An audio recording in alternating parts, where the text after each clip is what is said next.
ખેડૂત મિત્રો, આજે આપણે છીએ જુનાગઢ જિલ્લાના વંથલી તાલુકાના ધંધોર ગામની અંદર, અને આ જ ખેતરની અંદર આપણે ગયા વખતે 2025માં ડિસેમ્બર મહિનામાં લગભગ વિડીયો ઉતાર્યો હતો, બરોબર છે.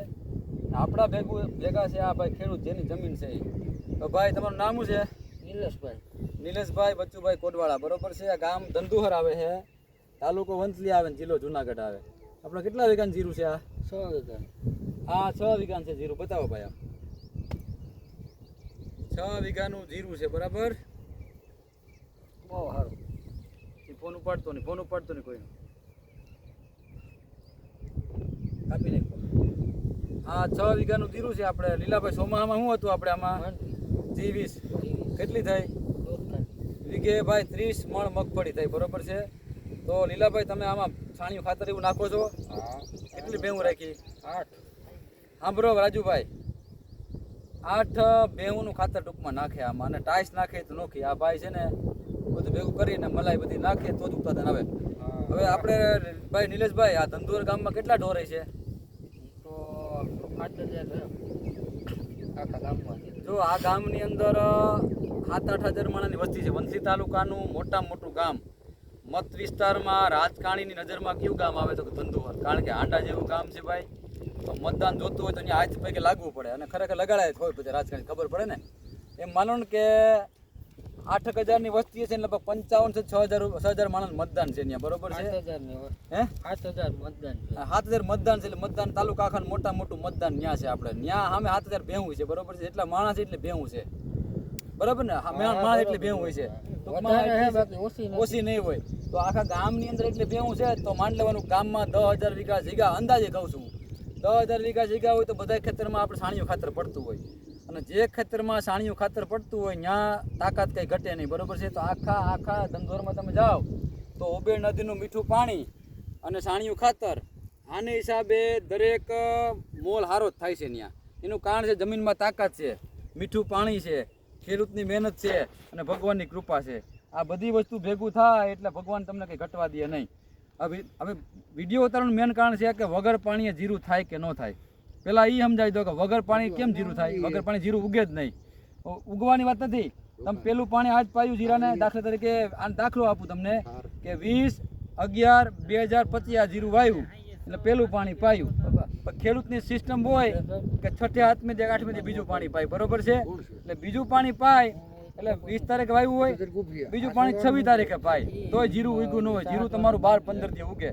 પછી ત્રીજું પાણી છે, દાખલા તરીકે એ ભાઈ છે એ 20, 21, 22, 23, 24, 25, 26, 27, 28, 29, 30 તારીખે પાણી પાય. ટૂંકમાં 10 દીમાં 3 પાણી પાયા. એ 10 દીમાં 3 પાણી પાયા, એ 10 દી એટલે 12 દી પછી 15 દી પછી જીરું ઉગે.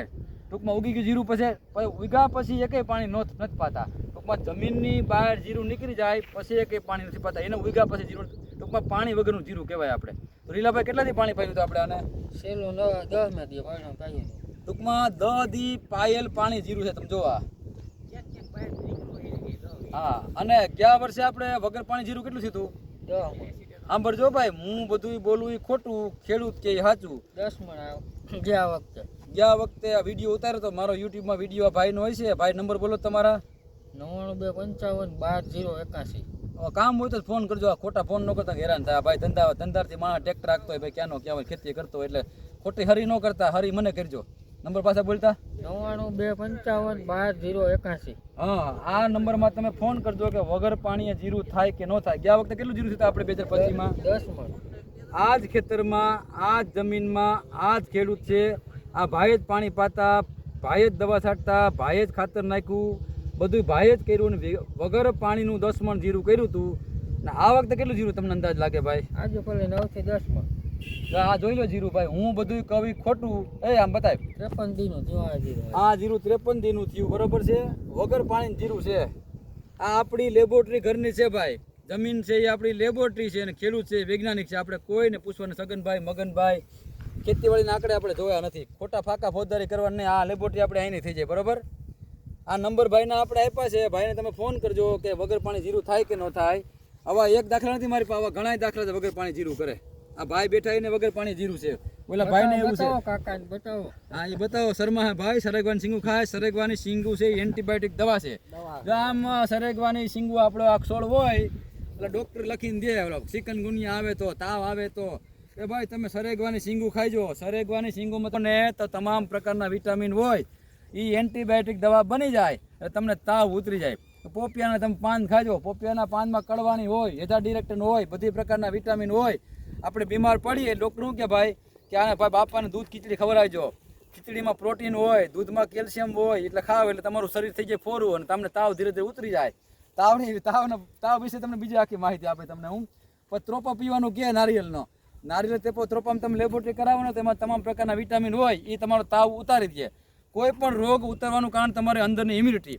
તમે જેવો અંદર ખોરાક નાખો એમાં બેક્ટેરિયા પેદા થાય, એ નેગેટિવ તાવના બેક્ટેરિયા સામે લડે, આ બેક્ટેરિયાને મારી નાખે તમને તાવ ઉતરી જાય. બરાબર છે? દરેક રોગમાં એવું જ હોય. આપણે કંઈક ભાઈ આ કેન્સરમાં ભેરાઈ ગયો ને ભાઈ હાજો થઈ ગયો, પણ ભાઈની અંદરની તાકાત હોય. સમજ્યા?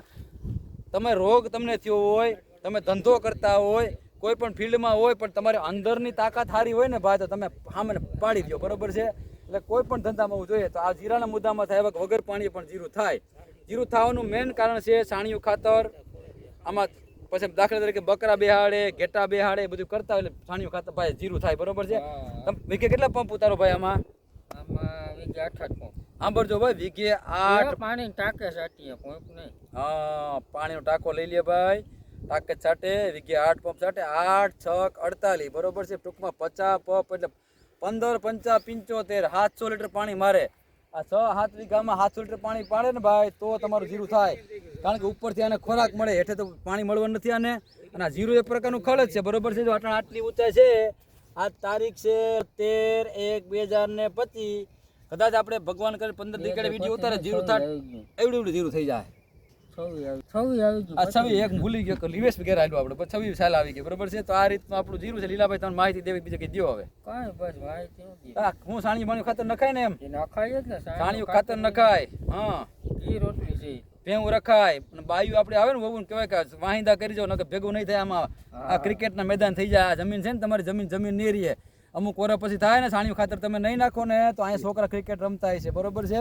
તો આપણે નવી પેઢીને ક્રિકેટ રમાડવી ન હોય ને આની અંદર તો સાણિયું ખાતર નાખજો, અળસિયાનું ખાતર નાખજો, બેક્ટેરિયા નાખજો, હારા માણા પાસે બેજો, તમારે ભેગું થાય. ભલે.